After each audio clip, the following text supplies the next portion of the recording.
Hello ladies and gentlemen, and welcome to Fallen London. Today we're going to be having a look at October's exceptional story, Death and Tax Evasion. As always, at the start of a new exceptional story, I encourage you to play these yourself, support Failbetter, become an exceptional friend.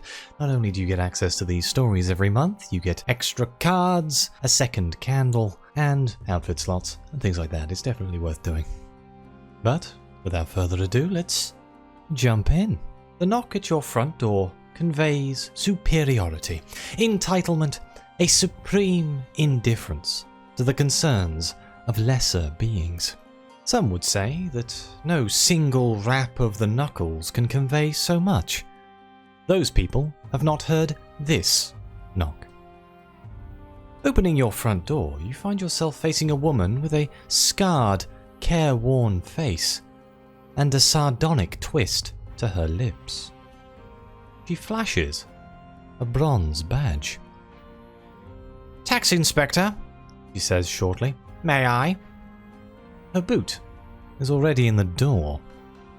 Okay, so we have three options. We can recognize her as a frequent fellow passenger. You've seen her aboard the slow boat on the other side. She travels the silent river as often as you. Perhaps more.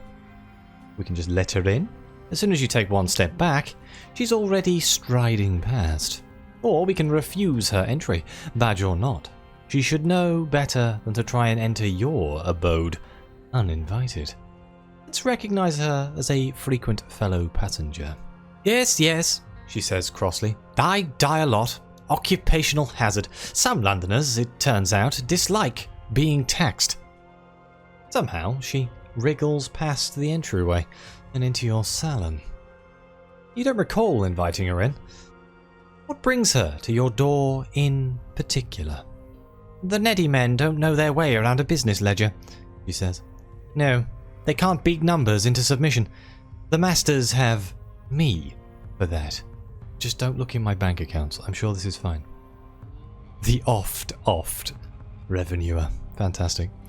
She fixes you with a cynical stare.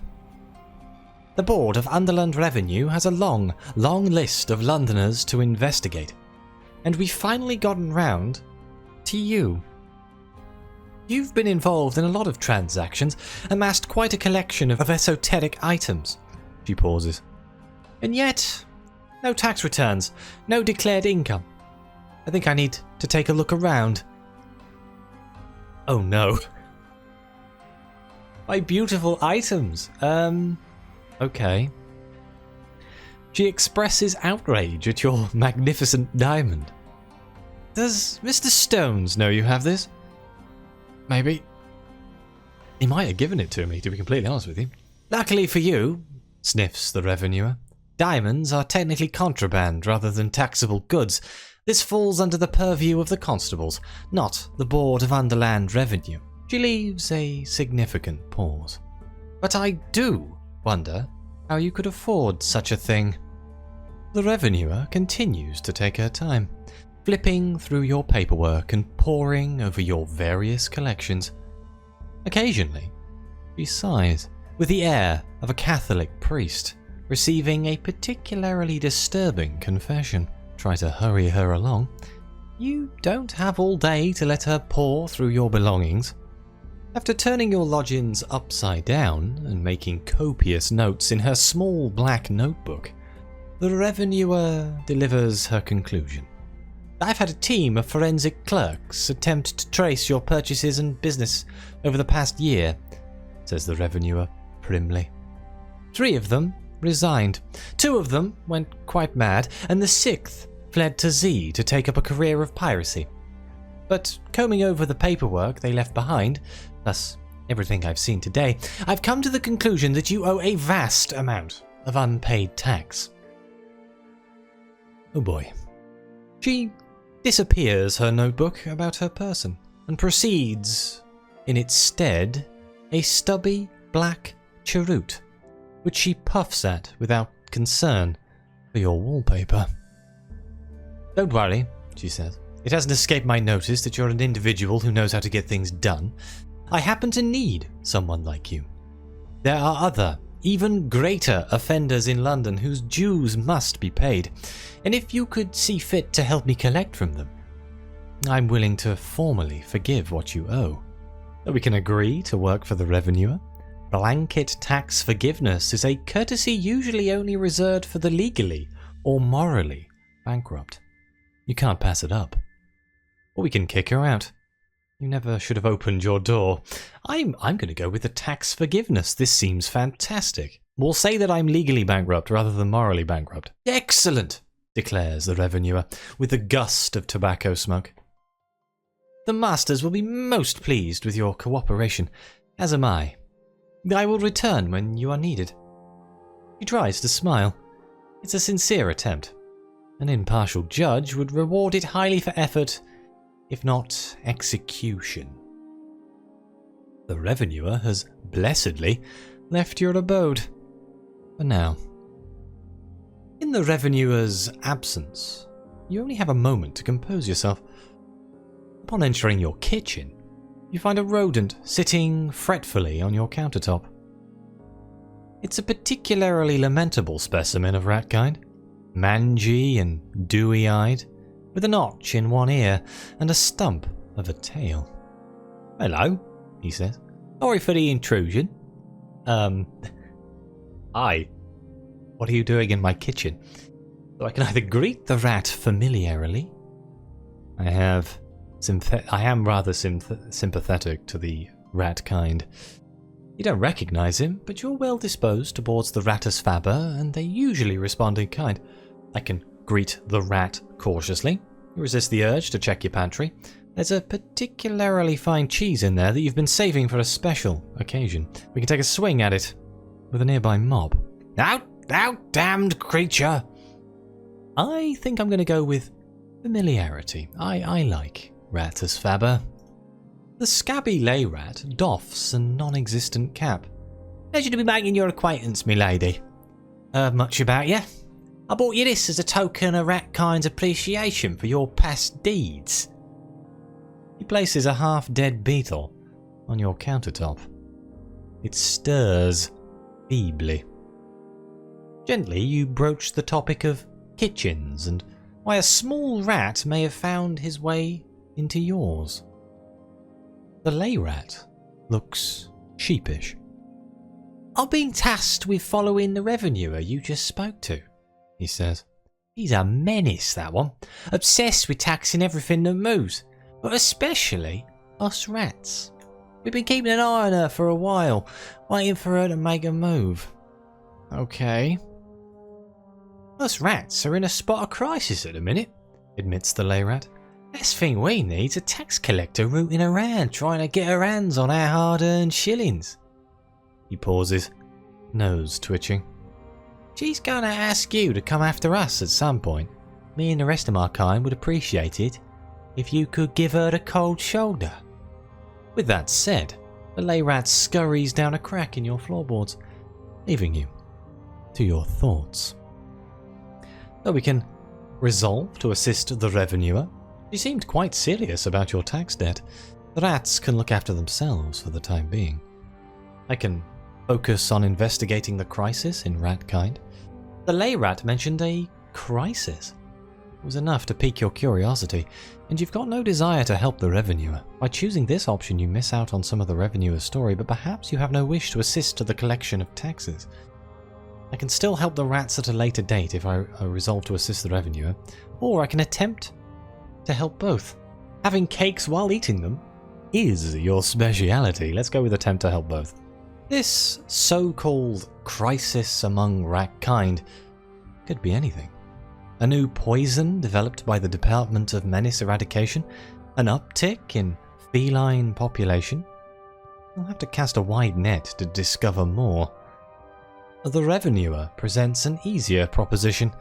She's left a card on your mantelpiece asking you to meet her at a particular coffee shop.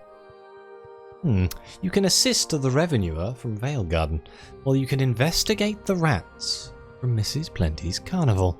Okay, so which one do we want to start with? The rats? Or the revenuer? Let's go to Mrs. Plenty's carnival. Here we go. The scabby lay rat mentioned a crisis among the rats. Generally, the affairs of rodents are beneath the concerns of the day's newspapers, so you'll be forced to resort to other methods to learn more. Well, let's keep your ear to the ground. Very, very low to the ground. You haunt the drains, the alleyways, the rubbish heaps. The rats move in strange tides, like an ocean under two moons. Small battles break out across the city, brief flashes of rodent violence that leave pools of blood and chopped off tails. There's a struggle going on. Over what? You can't yet tell. We can call upon our rodent acquaintances? You're a friend to rats, can't you just ask them what's wrong? The rats of your acquaintance are unusually cagey. They meet you in the flit among the ropes and rooftops, far from the ears and eyes of common citizens. Even up here they stick to the shadows, a constellation of nervously glittering eyes. Fewer and fewer rats are going to church. That mayn't sound like a noteworthy fact, milady, but it is. There's something else that more and more rats are turning to. Something new, or very, very old.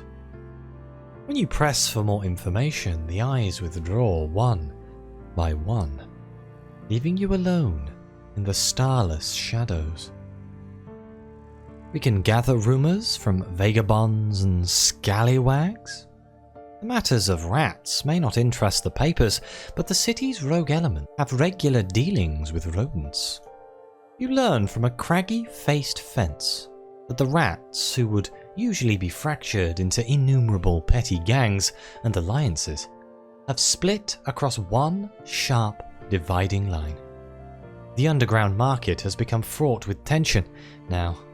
It seems by buying from one rat over another, you're making a statement, and other rodents will refuse to do business with you.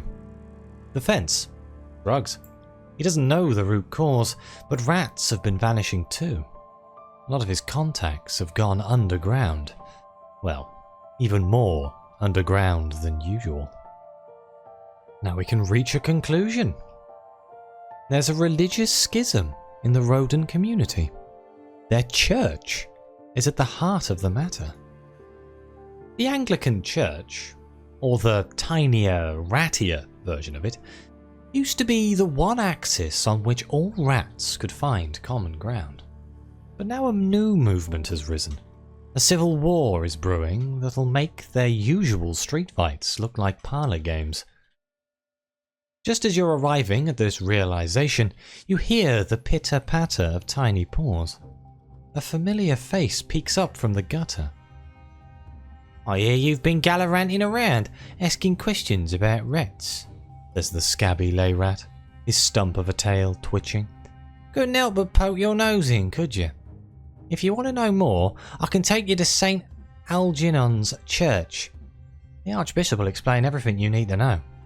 Okay, well let's ensure we finished our affairs with the revenue. That is in Vale Garden. Let's quickly pop over to Vale Garden. Here somewhere. You'd think the amount of time I spend on these streets, I know where it is. There it is. Let's assist the oft revenuer. You find her seated outside a coffee shop, puffing away on a black cheroot. The other patrons give her a wide berth. You're not sure if it's because of her smoking or her profession. She looks perfectly at ease. To pass the time, she's combing through the coffee shop's accounts while the proprietor hovers nearby, clearly terrified. We have three things we can do here. We can collect tax from the devils.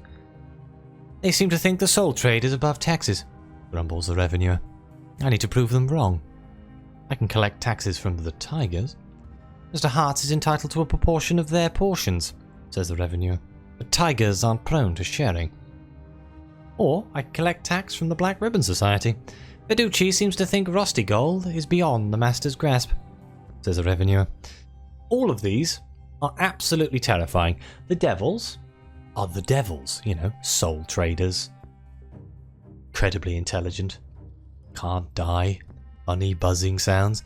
The tigers are tigers. Don't really need to expand that one anymore.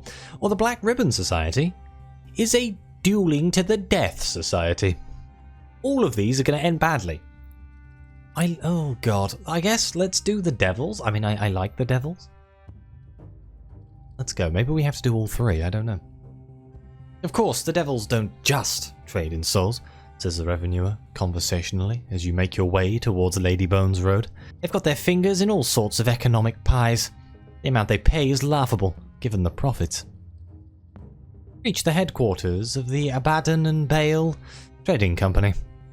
The goat demon at the door lets the revenuer in upon seeing her badge. A lurching hydraulic elevator conveys you to the 7th floor. You step out into an infernal parody of a boardroom. Shadowed figures with sharp smiles and sharper eyes sit around a pentagrammic table. A sign on the wall, in flashing sigils that sear your mind, exhorts you to smoke. And your clothes begin to smoulder.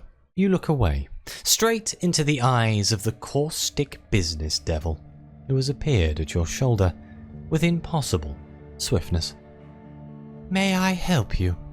asks the business devil, sweetly.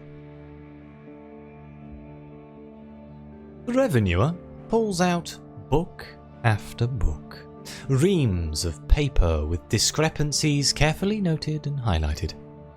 The devils have been in business for a long time, and the irregularities are inescapable. "And so you see," says the oft revenuer, "you owe the bazaar a vast number of souls. We can discuss whether you pay all at once, or..." The business devil sighs, and in one sharp motion pushes the revenuer back into the elevator. A cable snaps. It drops like a stone.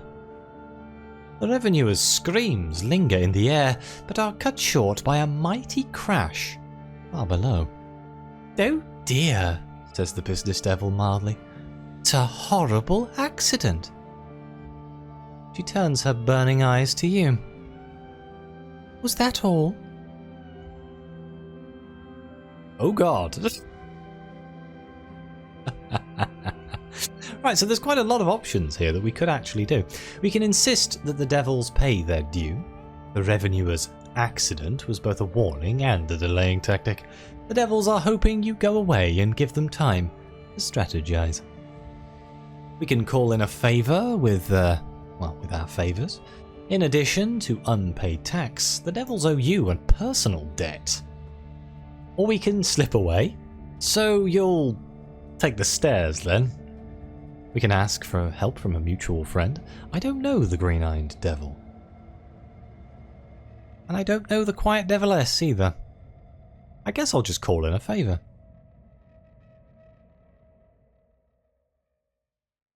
Burning eyes drill into your own. You do not look away. "You will pay," says the business devil shortly. With a flick of the wrist, you are dismissed.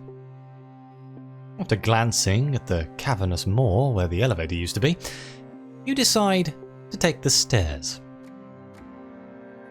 We are doing all of them. Oh god. Her recent death has taken its toll. Her clothes are dishevelled, her eyes haunted. A number of fresh scars crisscross her body. Well, let's tell her that they agreed to pay.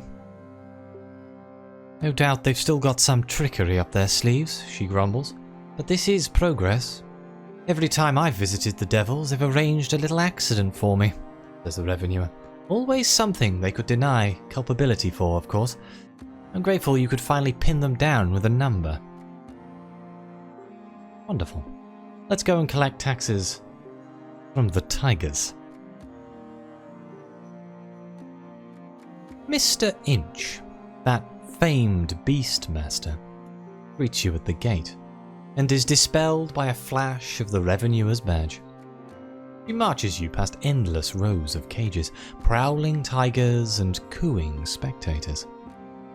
Down into the second coil, the paths twist and turn more tightly. The tigers gather around you in great numbers. They are no longer confined to cages. Lambent eyes gaze from the shadows, blinking dolefully. The tigers seem more baffled than angered by your temerity. Undeterred, the revenuer pulls out her notebook. She speaks, and their bafflement turns to rage. You only hear snatches amidst the roars and growls. 2,000 tons of meat of all kinds, porcine, taurine, even ursine. Last year alone, Mr. Hartz demands a back payment totaling... At long last, one of the tigers interrupts her by eating her. Oh dear. Okay, so we have a couple of options here. We can go in guns blazing. A show of force is the only way you're convincing these beasts to give up their hard-earned stakes. Even if you're successful, you won't escape without gaining a wound. We can get the tigers drunk. Unfortunately, tigers are snooty, and when it comes to wine, you'll need a particular vintage. Luckily, I have quite a lot of Moral Ways 1872. I can threaten to unleash my starveling cat. Even the tigers don't want to deal with that thing. I have 3 of them, apparently. Or I could, if I had lessons with the jovial contrarian, we could debate them, which is my preferred way of doing things. But you know what? Let's threaten to release the cat. The tigers blink solemnly. One by one, they look away, as though suddenly interested in something else. No, they're not admitting defeat. They're merely wandering off because this whole affair suddenly bores them. Only one tiger remains, wrinkling her nose at you. "We will pay our fair share," she growls. "Just keep that thing under control." Having been murdered yet again, she looks tired and pale. Her hand shakes as she reaches for her cup. The tiger's claws and teeth have left obvious wounds, inelegantly sutured. Well, I shall tell her that they agreed to pay. She looks, frankly, astonished. "Whatever you did, you are to be commended," says the revenuer, scribbling furiously in her notebook. "We've never managed to tax the tigers before." And finally, let's go speak to Faducci. How do you think she's going to die this time? The blind helmsman is the violent heart of Wolfstack Docks. From here, a symphony echoes across the black water of the Zee. A mix of hoarse singing, drunken shouting, and the occasional dying scream. The revenuer kicks the door open and marches inside.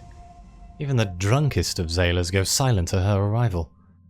She marches to the bar and demands to see Faducci. A dozen hands drift to a dozen weapons. Before things deteriorate, you and the revenuer are ushered into the back room. The so-called prince of the tomb colonies is awaiting you, a saber dangling in one bandaged hand. He greets the revenuer coolly. "As I recall, the matter of my debts was settled." "It wasn't settled. You just stabbed me and told me you weren't going to pay it," says the revenuer indignantly. She pulls out a notebook. "You argue that Rostigold isn't a formal currency, but clearly if you check the saber flashes. The revenuer clutches her throat, pouring blood from her mouth. "Unusual Currencies Act," she gurgles. "Section 17, open parentheses, 183. At last, he expires. "A tiresome woman," says Faducci. "Can I offer you a drink?" Okay, we have a couple of options here again. We can wait for the right moment. You drink with Fiduci deep into the night, chatting away. Taxes quite forgotten. Perhaps if you bring it up when he's in a better mood. I can lean on my connections with the Dillman Club. Fiduci and you are members of the same club. We can slip away. That saber looks very, very sharp.